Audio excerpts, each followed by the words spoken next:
Welcome to The Lens with me, Sarah Travers. The Lens is a business in the community podcast in partnership with One Young World. So let's meet our guests today, and I'm delighted to introduce to you Simon Fitzpatrick, who's the General Manager of Coca-Cola HBC Ireland and Northern Ireland, and Ahmed Ramy Mebrouk, who's the Chief Executive of Nrecycli, a startup that encourages recycling by rewarding those who do. So no prizes for guessing what we're talking about. In this episode, we're discussing environmental sustainability, the risks, the rewards, and recycling. To find out more, let's get stuck into the conversation. And Simon and Ramy, you're very welcome to The Lens. And I'm really excited to hear your views on responsible leadership, on sustainability, and how innovation can truly shape the future of business. So, Simon, I suppose we should start with you. Tell us a little bit about yourself. Really interested in how you've come to be in your role at Coca-Cola HBC. And I suppose the HBC is a good place to start. Thank you, Sarah. And it's great to be with you today and with Ramy also. My name is Simon Fitzpatrick. I'm the General Manager here at Coca-Cola HBC in Ireland and Northern Ireland. The HBC stands for Hellenic Beverage Company. It is Coca-Cola HBC is the strategic bottling partner of the Coca-Cola Company, and we currently serve consumers in 29 markets, mainly throughout Africa and Europe, and we have extended our partnership with 14 further markets in Africa, which will take the total to 43 markets as of late 2026. I've been with the organization just over 23 years now. I started when I was 19 years of age as effectively a sales representative when we launched our bottled water, which is our brand of water, which is Deep River Rock water. And over the course of the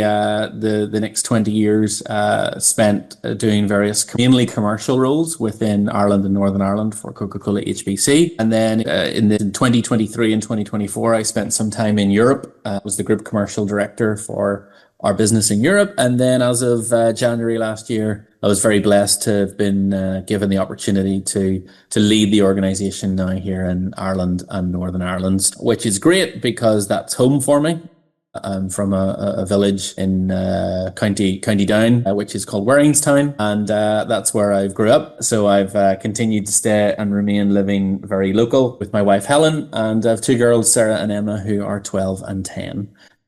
So it's consistency, it's commitment, it's loyalty, and it's obviously working. So Fabulous. Well, we'll come back to you again in just a minute, Simon, but we're going to talk to Ramy as well, who's joining us today from Algeria. Ramy, lovely to have you on The Lens with us today. Will you please tell us a little bit about yourself and all about the work that you do? Thank you, Sarah. Thank you for having me. Simon, nice meeting you. It's very inspiring to see a career built on consistency, which I do believe is the key to making anything work and sustain itself. So as Sarah said, my name is Ramy, and I'm the founder and CEO of Nrecycli, which is an Algerian startup that kind of focuses on building an ecosystem that rewards people for recycling. So our main focus is to really build that reverse supply chain that gets plastic bottles mainly from consumers back to the industry. We started in 2019. We just started at the university.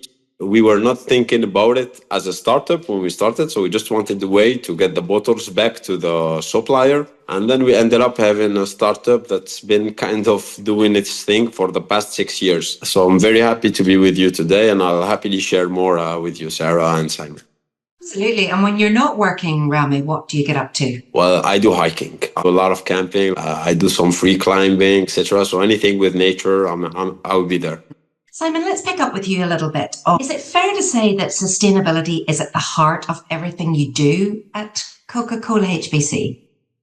Yes, absolutely. Going back a number of years ago, it was viewed as something that we have an opportunity to be much better at and play much more of a pivotal role and a more responsible role. But more recently, we've taken that one step further and we've placed it from being on the outside as an enabler directly to being at the very heart of everything that we do. What does that look like in terms of a little bit more detail? So first of all, we have a very clear strategy, which is to be net zero by 2040.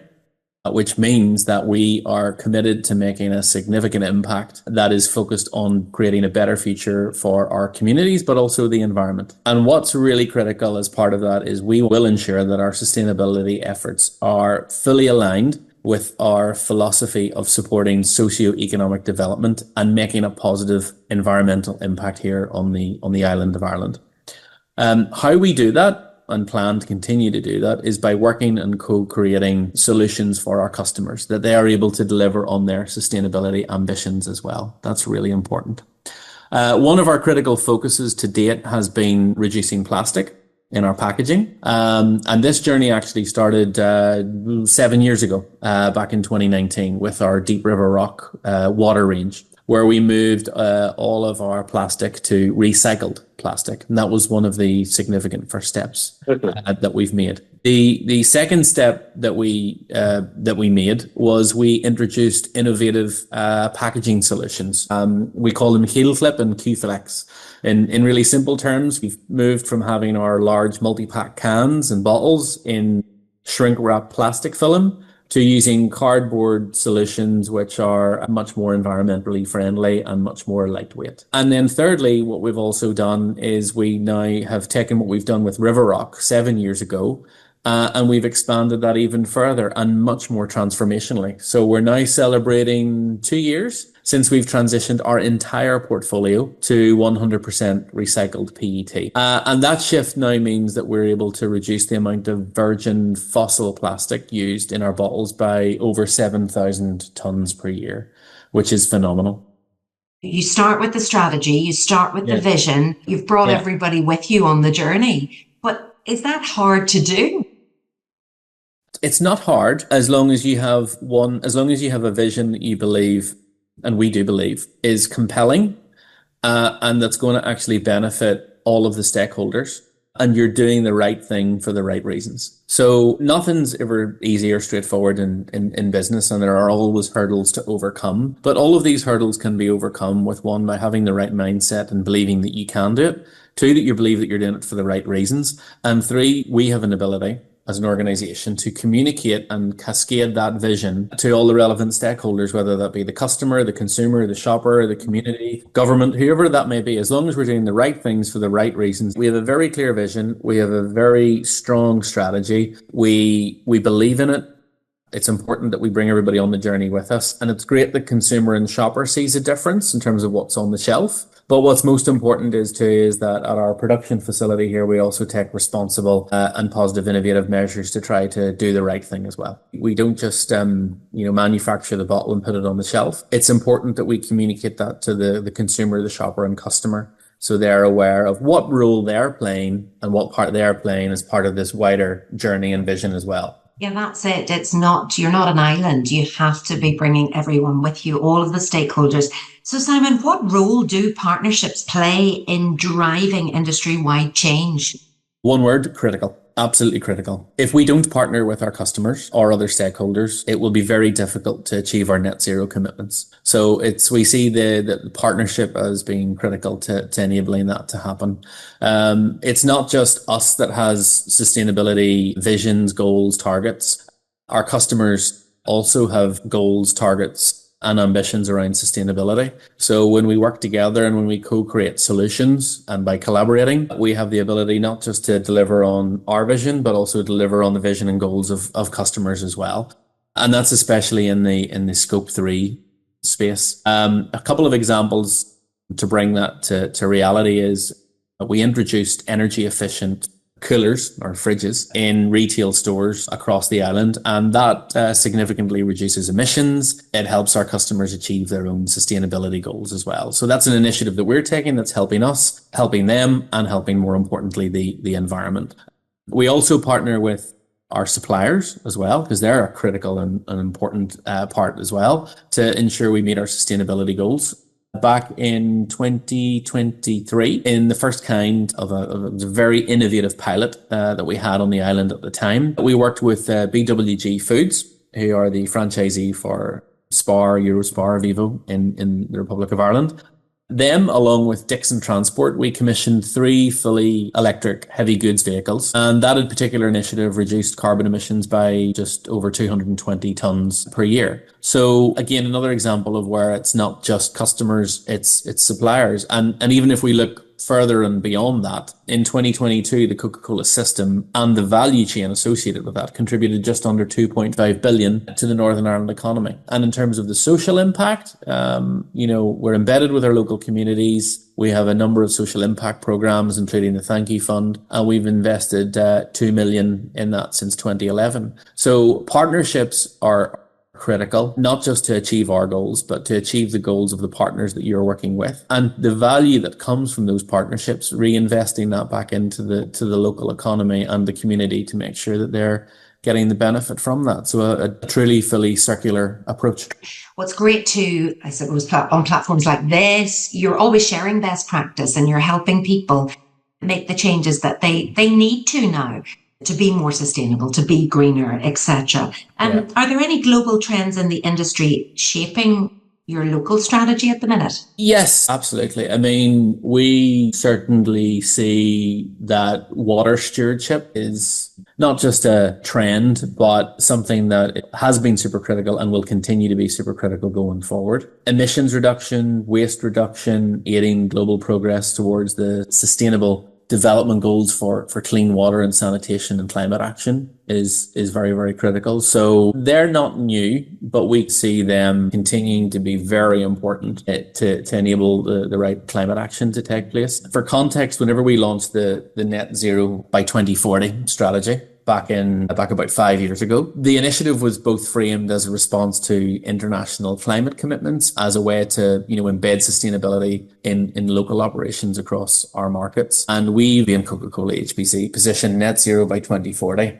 as part of the broader sort of global movement towards science-based climate targets, being the first beverage company effectively to adopt science-based targets, which we're very proud to have piloted and championed over the last 5 years. Perhaps whenever you set that net zero target by 2040, the world was very different. There have been so many upheavals, but you're on track. Yes, we are. Very much so. If there's an opportunity to achieve that earlier, we would hope that can happen. Ramy, you've been listening intently to what Simon has been saying. You've already told us what inspired you to start up your business and then how you turned the idea into a movement. But talk to me about technology, gamification, your app that you developed. How did that add to the offering and how did that help change recycling behavior?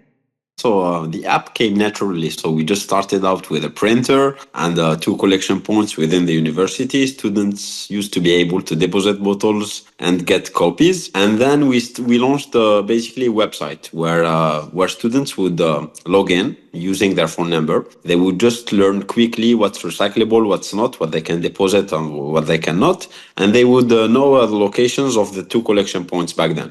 The thing that happened once we launched it on the World Wide Web was that we started having users outside of university that couldn't go into the university. So they'd log in using their phone number, they'd learn how to sort their waste, but then they wouldn't find places to put their waste. So what we started doing is building a network of collection points around the city. So it was either some small businesses that wanted to take part in this recycling economy, or either it was NGOs and associations which had some space at their offices. So we thought, okay, how can we inspire more people to do it? So what we started doing is that we started building a gamification scheme where people would deposit, they would get points on their account. And at that time we had, I remember, like 25,000 users already who were depositing their recyclables at the collection points, getting points on their account, but we didn't know how to reward them. And it was at that time that I started having an analysis of the 2 supply chains, because basically when it comes to recycling, there is the consumer's supply chain, which starts at the industry, goes to the local distributors, and then to the consumers. But then again, we thought, okay, whose fault it is? Is it that the plastics are in the hands of the consumers? Is it the industry or is it the distributor? Okay, so everyone is kind of part of the problem. Why don't we make everyone part of the solution? And it was at that moment that I remember going in 2019, going with a small pitch deck with 25,000 people who have deposited and that were awaiting goodies or anything that would just reward their gesture. And we went to our local Coca-Cola bottling company. And I remember going out of that meeting with a promise of having 2,000 tote bags to distribute to the consumers. So as soon as I arrived back at the startup's office, we prepared a post on social media to announce the goodies. And as soon as we did that, people started seeing, since we announced that there was only 2,000, there were 25,000 of them, people started taking our goodies as collectibles, which kind of created like this positive competition within the consumers to deposit their recyclables. I really think that's one of the key ways to get the consumers involved, because at the end of the day, the product, like if a bottle leaves the company, it has value on the market. It's full of product. Once it gets to the shelves, it still has value. It's a product, there is a price. And when it arrives to the consumer, that instantly transforms from a product to waste, and nobody wants it anymore. So the only way to really give it value back was to attach something to it, like a value, an external value to recycling it. And it is here that we made it our main focus to really influence this behavioral shift. To not only let people know what's recyclable, what's not only give them the right tools to recycle it, whether it's the collection points or our latest update, which is the collect from home that we do for free. And third of all is to really incentivize them to play this game by giving them goodies and collectibles that are coming from companies which we thought were part of the problem, and with our system they became part of the solution. So I think that's the main thing that makes Nrecycli what it is today. Yeah, a real game changer for you, and you've done the storytelling. You've created a tribe. Simon, I'd love to hear your response to this. Do you have somebody like Ramy doing something similar for you? I wish. It's very inspiring to hear how you've taken it from where you've where the business has started in its infancy to where you've got it now. I have one question, Sarah. What's one of the big misconceptions that you've seen in relation to how people view recycling as you've came through the journey? Because you've came through it right from infancy right to where you are now, whereas our organization comes at it from probably a slightly different context. So I'd love to know that, to see it from your angle. Definitely. So two main misconceptions that we found. First of all was that plastic was inherently bad, which is something that I always strongly opposed, because actually plastic is very good. It's very durable. It's kind of what makes it an environmental problem if we don't use it correctly. But then, like, if you use it correctly, like we get all the benefits of a material that used to be waste at its inception, but then also can stay in the loop for hundreds of years. The second misconception, I would say, was that the resin coat that we find in bottles. So most bottles, you will find a small triangle with a number in it, and consumers will just think that it's recyclable. When in reality, it's just like a message from the company that made the bottle to the company that's going to recycle it, to tell them, hey, this is the kind of plastic we used. So it is one misconception that really worked on helping people identify and learn that it's just a code, and that it's the main thing that will help them sort their waste correctly. That's really interesting. Thank you. Is that similar here, would you say, those misconceptions, Simon? Yes, certainly around the first one, in that there are misconceptions made that, you know, plastic is not good. But as I say, we as a beverage organization here on the island of Ireland have a role in not just putting the word recycled bottle on a bottle to inform our consumers and our shoppers that we play an important role in recycling, but also in taking that a step further. And one significant transformational thing that we have observed in Ireland, actually just under 2 years ago, was the deposit return scheme. So this is the scheme whereby you have the ability to return aluminium cans and plastic bottles to reverse vending machines in Ireland. And effectively, you're charged a small deposit when you make the purchase, and then you get that deposit back when you return the bottle or can. That will come into effect in Northern Ireland in October 2027. So on the island by October 2027, we will be on an island with 2 markets where we will be able to create a really, truly, fully circular loop. And I think that will be a significant transformational game changer for recycling on the island then. That will truly take things to the next level. You see, Ramy, that would talk to me if I knew I was going to get some money back. I remember years ago, we used to have lemonade delivered. And if you for kids, the parents would say, if you take those bottles back to the shop, you can take the 10p or whatever it was. And that worked. Most definitely, Sarah. And the thing is that what we wanted to ultimately do is to have the return scheme. But for it to take place, it would really need a consortium between the people who are running the companies, the legislators, etc. Like, it's a whole ecosystem that back then in 2019, being university students, we couldn't just wish on building. So there was that. And there was the second thing, which is that we are evolving in a very different ecosystem, which is an African ecosystem, where it's really expensive to maintain connected machines, an IoT network, especially for a young startup like us. So what we did was that we took the idea of a reverse vending machine, which is something where you give them your plastics and you get a reward, whether it's money, whether it's a voucher. We put it in the African context because the idea was always to have something that had the ability to scale and to spread. So what we did was that we built what I believe to be the right mix of low tech and high tech to allow this ecosystem to thrive. So instead of having a machine that would require us to not only maintain and put in place, etc., we chose to go for and make the connection between consumers and local collection points. For us, it was just at the beginning, it was just a way to go all over the problematics of having a network of reverse vending machines, which we just didn't have the funds for, and that would also create like sustainable links. Many businesses that work with us as collection points or NGOs have reported not only an increased consumer, especially for co-working spaces. Like, for them, the main problematic was how to get people to the front door, and with us it was all answered. But then it also created like local independent ecosystems. And then the collection point, as soon as they were their spaces were full, could use the app to call a driver, and the driver would be local too, which led to the inception of smaller recycling companies all over Algeria. Ended up creating local ecosystems and a local community that was bigger than us, which is something that I'm very proud of. I'm sure you are. It's absolutely incredible, Simon. I'm sure you think this is wonderful too. It's great to hear from Ramy how things have progressed there. It's really, really encouraging. And to go back to the point on the misconceptions of recycling, sustainability and recycling is good for business. When we took those decisions back in 2019 to move to recycled PET or putting innovative technologies on our packaging and reducing shrink film, some may think that we are doing that, our organizations do that in a response to lower consumer demand. But we didn't. We were selling more cans and bottles than ever.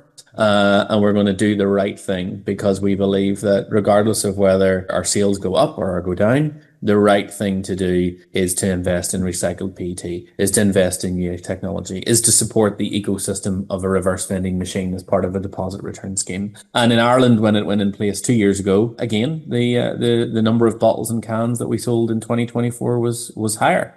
Ramy, just talk to me about your numbers, because you've been on this growth journey. How many users now, and how many, crucially, tons of CO2 have you mitigated, do you think?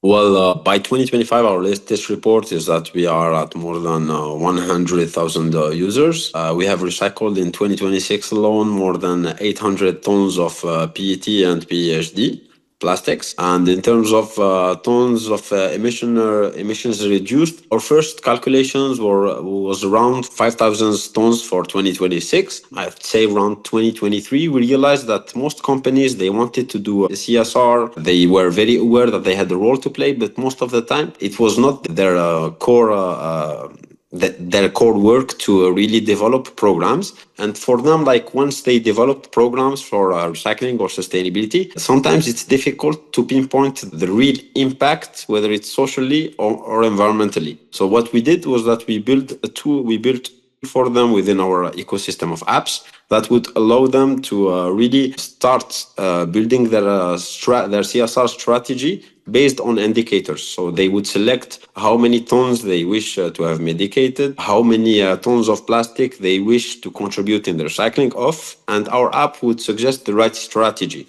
And it's been 3 years working with around 20 companies in the Algerian market. And most of them have constantly reported that it's been good for business, really, to be out there and to support recycling as out loud as they are doing on our app. So I would say that the key of it is to really get everyone who is part of the problem to be part of the solution. And that's what we do, and that's our main focus. See, you've got a good heart. It's all coming from the right place. But I'll have to ask each of you, how do you balance commercial success then with social and environmental impacts? It's great to do all of these things, but you've got to make a living as well. Look, I touched on it at the very start. Your sustainability ambitions need to be essential and central to your commercial success. We don't view them as two different things. We know that our consumers care about how and where our products come from, and as I've highlighted a few moments ago, as a result of that, our business grew, which is great. Being the first and only beverage business on the island to do so, I believe that we've also that's given us a competitive edge in the market, not because we believe we're better, but firmly because we believe we're doing the right thing, and that our consumers and shoppers and our customers are rewarding us for doing the right thing, and we continue to do the right thing. And more what we're observing and what we're seeing is that sustainability is not a sideline for our customer strategy. It's also a central part of their growth strategy and a central part as to how they truly create value in their business. So it's a win-win. Ramy, I'm sure you would agree. Definitely. Being a startup and not an established business by definition, the question of financial sustainability was really on the forefront of our battle. So when we started self-funded back in 2019. And I can tell you it wasn't much, since it was a bunch of students trying to buy laptops and have some rent in Algeria to start the company. So in 2020, we started seeing another opening in the market, which was that most of companies wanted to recycle within their offices, but then most of the time they would just get lost. What kind of bins should I take? Where do I get the bins? How do I train my coworkers and collaborators in the right practices? Which made it very difficult for businesses to start recycling within their offices. So in 2020, we launched our B2B service.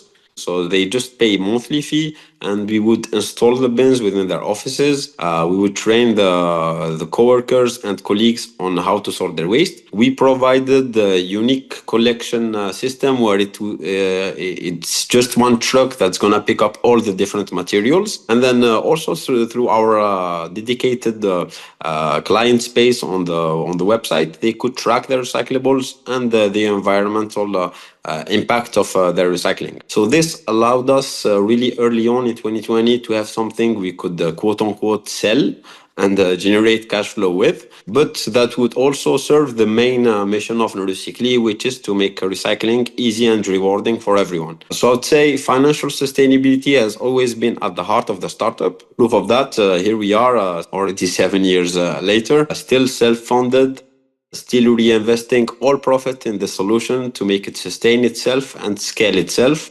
Now, Ramy, do you have any questions for Simon? So I'd say, Simon, you mentioned early on that you are expanding in a few African countries. So what's your sustainability strategy regarding those countries, especially knowing that most recycling ecosystems are not as evolved as somewhere elsewhere on the world? Yeah, so with all of our 42 markets, including Egypt and Nigeria, we will always continue to understand if the infrastructure is there in the market to introduce deposit return schemes. It's not a decision that Coca-Cola or any beverage company can make on their own. The role of government is critical because they have to bring it into legislation. The role of the beverage organizations are there because they've obviously got to play their role in what they do. And there are, the retailers and customers obviously need to play their role because they're the ones that, have to purchase the vending machines, service them, have them on their sites. So it's not something that is something that the beverage organizations have entire control over or wish to, but rather it's the role of each of the governments and working with the various parties in each of those markets to do that. So I would hope that in Egypt and Nigeria in the future we would see the deposit return scheme or a form of deposit return scheme there. What we've saw particularly in Europe over the last 5 years is a lot of markets have moved to a deposit return scheme. As I said, Ireland went in 24, the UK, including Northern Ireland, will go in 27. We've seen Poland, Czech Republic, Slovakia, a number of markets throughout Europe. We see it being as a core part of our sustainability strategy, but you need infrastructure, government, capital expenditure, everything to be in the right place and the environment to be there in order to do the right thing, So I would hope it's part of future plans. Definitely. And if you just allow me to share some insight on these markets, I'm very familiar with the Egyptian and the Nigerian market. They are very similar to the Algerian market. I'd say maybe if I had some advice to give is to kind of think outside the box. Reverse vending machines might not be the optimal solutions for these ecosystems. Yeah. So, just keep an eye for maybe innovative solutions. That's a great idea and a great pitch. You two will be staying connected following this edition of The Lens, that's for sure. Okay, the final two questions I ask to all the guests on The Lens. The first is around, I suppose, knowledge. And we encourage our listeners to try and learn from you. So could you recommend anything to read, a piece of research, or indeed to listen if it's a podcast or something, even a report that has inspired you to do better at what you do in business? What would it be? Ramy? It's going to be very cheesy and classical, but the main one would be The Art of War by Sun Tzu, because I believe it's a literature that each business person should read. It inspired me personally to really have some maturity navigating the business landscape, especially that it's my first business and my first career as a professional. It's a book that can really be applied to many things in life. It teaches you wisdom, teaches you patience, and it teaches you dedication, which I think are the keys to make anything meaningful in life. I love that. Okay, I've just ordered that one. Simon, what about you? Yeah, so for me, it's about podcasts. As someone who spends a lot of time on the road, it sounds a very strange title, but it is very interesting, which is called Talking Rubbish, which actually breaks down sustainability and recycling. And what that does, it gives different views on recycling around the world, which is quite refreshing and interesting to hear. The two guys that speak on the podcast give a really nice blend between science and real life case studies. So I would really encourage listeners to listen to Talking Rubbish and don't be fooled by the title. Don't be fooled by the title. And then finally, as responsible leaders, what are you personally committed to doing more of or less of in the coming year? And Ramy? It's going to be a year full of surprises for us, for our community. We are soon announcing a big milestone in the company's life. I'd say stay tuned for that. As for me, as the CEO of the company, I always say it, but then I hope this year I finally do it. This year, what I'm going to do more is to launch more, to scale more. And what I'm going to do less is micromanage less. But then again, I always say it. So I guess we will stay. We'll see how that goes. We'll see how that goes.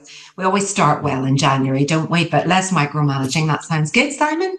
Yeah, I think for me it's twofold. I mean, the Christmas period and the New Year always gives you an opportunity to reflect. And I think, the two words for me are humble but hungry. I think there's a as a large, blessed organization, there's a lot for us to be thankful of and for, and that should keep us humble. But at the same time, as we continually learn, the world does not sit still. So therefore, we need to challenge ourselves, and we need to remain open and curious to the opportunities that exist out there, both commercially, but also from a personal perspective. So I think the personal reflection for me is to always remain humble, but always remain hungry for more and for better. Sounds good. Thank you so much, Ramy, and to Simon for joining us on this edition of The Lens. Thank you to everyone who's tuned in. If your business would like support with environmental sustainability, then please visit www.bitc.org.uk and we can point you in the right direction. Thanks so much. Tune in next time.